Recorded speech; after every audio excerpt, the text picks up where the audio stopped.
મંડે morning ready થઈ ગયા છે. રૂટીન મોર્નિંગ બધું પતાવી દીધું છે. તૈયાર થઈ ગયા. હવે લંચની તૈયારી કરીશું. મળીએ પછી આગળ. બેસી ગયા જમવા. આજે છે ટીંડોળાનું શાક, ટીંડોળા બટેકાનું શાક, રોટલી, પાપડ અને છાશ.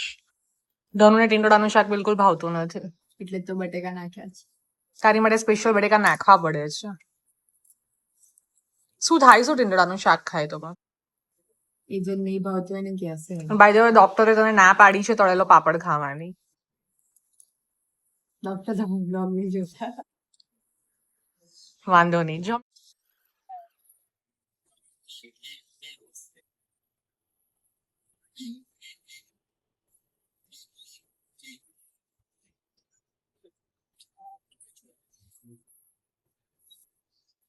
જો મેં કાલે બ્લાઉઝ પતાવ્યો હતો ને, એ આજે કમ્પ્લીટ થઈ ગયો છે.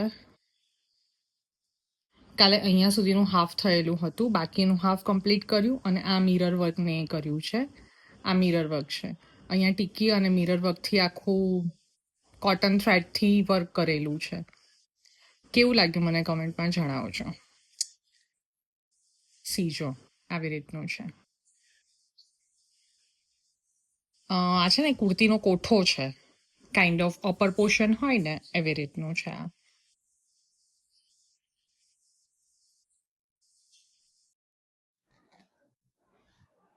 આજે ફરી પાછા બ્લેક કોફી સાથે નહીં, ગ્રીન ટીની સાથે બ્લોગ લેવાનું વિચારતી હતી અને પછી મને વિચાર આવ્યો 5-10 મિનિટ રહીને ગ્રીન ટી પીને પછી શાંતિથી હું તમારી સાથે ગુફ્તગુ કરું. ત્યાં સુધી થોડું ઇન્સ્ટાગ્રામ સ્ક્રોલ કરતી હતી, કિટલમાં પાણી થતું હતું ત્યાં સુધી. મને એક છે ને બહુ મસ્ત કોટ, ગુજરાતી કોટ હતો, એ સામે આવ્યો અને એમાં લાઈન હતી કે પડવું એ ખોટું નથી, પડીને ફરી ઊભા ના થવું ને એ સૌથી વધુ ખોટું છે. અને હું આ લાઇન્સને હંમેશા ફોલો કરું છું. ભલે આ લાઇન્સ પ્રોપર મારા માઇન્ડમાં નહીં હોય કદાચ, પણ હું છે ને ક્યારેય પડીને બેસી રહેવામાં માનતી જ નથી.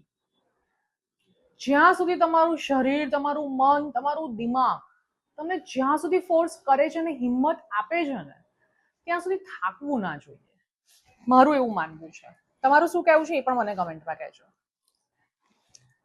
મારી એક નાની સ્ટોરી કહું. હું છે ને કંઈક 8-10 વર્ષની હઈશ.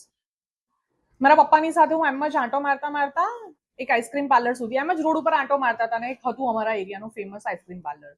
ત્યાં નવા છે ને એ વખતે પેલા યમ્સના મશીન આવ્યા હતા ને, યમ્સનો આઈસ્ક્રીમ આવતો હતો કોનમાં. મારા પપ્પા લઈને ઊભા હશે કે કામ તેમ કંઈક જોતા હતા ને મારું એકદમ આઈસ્ક્રીમ તરફ ધ્યાન ગયું. મેં પપ્પાને એવું કીધું, પપ્પા મને આઈસ્ક્રીમ ખાવો છે. અને પપ્પા કશું બોલ્યા નહીં. પપ્પા કદાચ ઘરેથી નીકળ્યા ત્યારે કઈ પૈસા, કેમ કે અમે એમ જ ચાલતા આંટો મારવા નીકળ્યા હતા, તો કશું લઈને નતા નીકળ્યા. પપ્પાના ખિસ્સામાં મને અત્યારે પ્રોપર યાદ નથી, 5 રૂપિયાનો યમ્સ હતો. એમના ખિસ્સામાં કાં તો 2 રૂપિયા હતા ને કાં તો 3 રૂપિયા હતા. એ પૈસા લઈને એક આગળ એક ગલ્લો હતો. એ અંકલ આજે પણ મને યાદ છે ને, આજે બી અમારી સોસાયટીમાં જ રહે છે. અને હું ઓલવેઝ એ અંકલને એવી રીતે રિમાઇન્ડ કરું છું કે એ દિવસે એમણે મારા પપ્પાને પૈસા આપ્યા હતા. મારા પપ્પા ગયા અને એમણે એવું કીધું કે બેબીને આઈસ્ક્રીમ ખાવો છો, હું ઘરેથી પૈસા લાવવાનું ભૂલી ગયો છું, તું મને આપ. એ 3 રૂપિયા લીધા કે 2 રૂપિયા લીધા એ આજે મને પ્રોપર યાદ નથી, પણ એ જે મારા પપ્પાને લેવા જવું પડ્યું ને, એ મેમરી મને અહીંયા છપાઈ ગઈ. અને એ દિવસથી ખબર નહીં મારી અંદર એવું છે ને કે મારા લીધે કોઈને હાથ લાંબો કરવો પડશે ને એ મને બિલકુલ પોસાશે નહીં. મારે ખાવું છે, મારે પહેરવું છે, મારે કરવું છે ને, મારા માટે કોઈ શું કરવા કરે. હું જો મારા પપ્પાને હાથ લાંબો કરતા નથી જોઈ શકતી મારી માટે થઈને, હું મારા ભાઈને, મારા હસબન્ડને નહીં જ જોઈ શકું. અને if I am capable to earn for myself, તો હું કોઈને શું કરવા ઇમ્બેરેન્સ કરું, કોઈને શું કરવા એ પ્રેશર આપું કે તમારે મારી માટે આટલું કમાવું જ પડશે, મારે ડાયમંડ જોઈએ છે, મારે ગોલ્ડ જોઈએ છે, મારે બ્રાન્ડેડ ક્લોથ્સ જોઈએ છે, તો તમારે મારી માટે ભેગું કરવું પડશે. અને ઓલવેઝ એ નાનપણથી છે ને, એ દિવસથી આજ દિવસ સુધી મારે કોઈ પણ વસ્તુ જોઈએ છે ને, મેં ક્યારેય કોઈને નથી કીધું મને આ વસ્તુ જોઈએ છે, મને આ અપાવો. ઓલવેઝ હું એ વસ્તુ માટે કાં તો સેવિંગ્સ કરીશ, કાં તો અર્નિંગ ચાલુ કરીશ. હું કંઈક ને કંઈક કરું છું, પણ મને જોઈશે તો હું મારી જાતે લઈશ. હા, ગિફ્ટિંગ અલગ વસ્તુ છે, એ પ્રેમની ભાષા છે, એ આપણા લાગણીવાળા સંબંધો હોય એ જ સમજી શકે. પણ મને પોતાને મારી સેલ્ફ માટે એમ થાય કે આ કોસ્ટલી છે, you will wait for it. તું હજી થોડીક રાહ જોઈ શકીશ એ વસ્તુ મેળવવા માટે. તું હજુ ડિઝર્વ નથી કરતી આ વસ્તુ માંગવા માટે.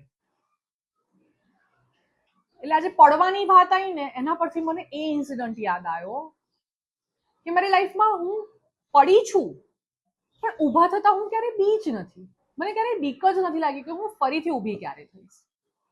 અને એટલે હું આટલું કોન્ફિડન્ટલી કહી શકું છું કે પડીને ઊભા થવાનું માનું છું ઇઝી નથી, પણ અઘરું પણ નથી. પડશો તો ફરી ઊભા થશો, ફરી ઊભા થશો તો ફરી ચાલશો, અને ફરી ચાલશો ફરી ખાડો આવશે ને ફરી પડશો. એના પરથી અનુભવ કેટલા બધા મળશે તમને. જિંદગીના કેટલા મહત્વના અનુભવો તમને જાણવા મળશે જ્યાં સુધી તમે પડશો નહીં તો તમને કંઈ ખબર જ નહીં પડે. પડશો તો કેટલા વ્યક્તિઓ કામના છે, તમારા સંબંધો કેટલા મહત્વના છે, એકચ્યુઅલી છે, જેન્યુઅલી તમારી સાથે સંબંધ નિભાવે છે એ તમને જાણવા મળશે.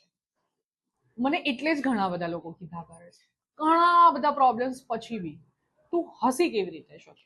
7 વાગ્યા છે અને સનલાઇટ જુઓ. આ આને કહેવાય સમર.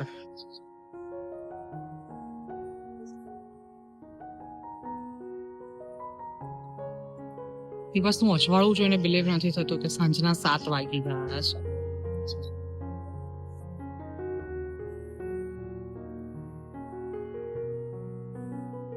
ગરમી તો કે મારું કામ.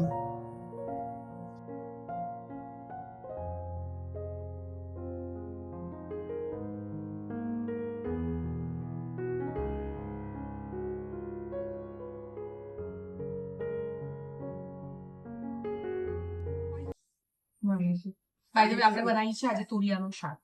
હા શું લસણ છે, મને બધું ભેગું તો કરી લેવા દેવું તું. પછી બધું ચાલુમાં કરવાનું, બોલતા બોલતા કરવાનું.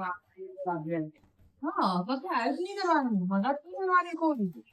મજા બધાને લાગે આવડી મોટી છોકરી છે શું કામ કરે છે, તું ધૂળને ઢીફા કામ કરે છે, કોઈ મદદ કરાવતી નથી.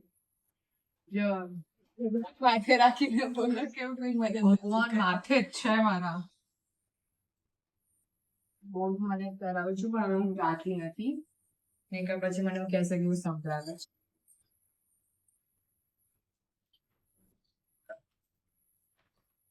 મદદ કઈ થાય એમ કહો મને ભાઈ. શું નાખ્યું તો બહુ તુરિયા તુરિયા શાકમાં તુરિયા જ હોય. તુરિયા તમે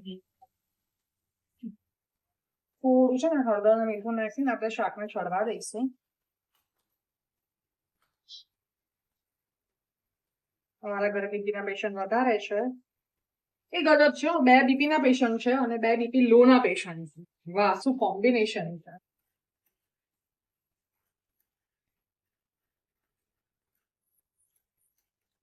હવે હું છે ને હું થોડા અહીંયા સીધવા દઈશ.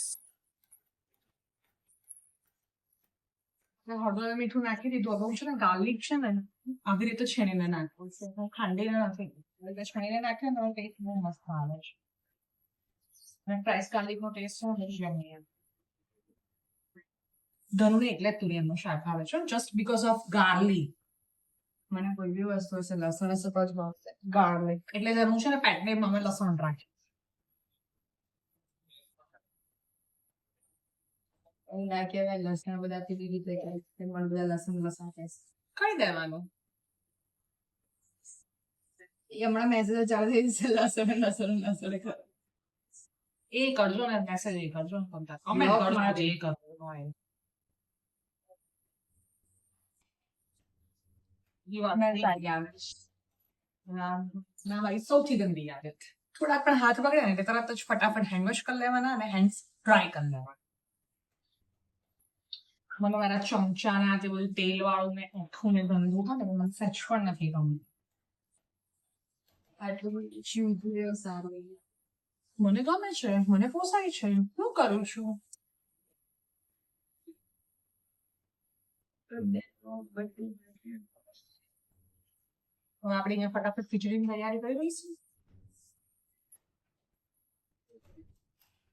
તમે જુઓ જ છે ખાલી આટા ફેરા નાખી હું કઈ કામ જ કામ ચાલુ નથી કરીશ તો બધું કામ હા હા હા હા બોલો, શું કરું કઈ જ નહીં બેટા બસ સાઈડમાં મેં તો કહીશ તો મમ્મી વધારે થાકી જશે ઊંઘી રહીશ તો ઘરમાં હલચલ રહેશે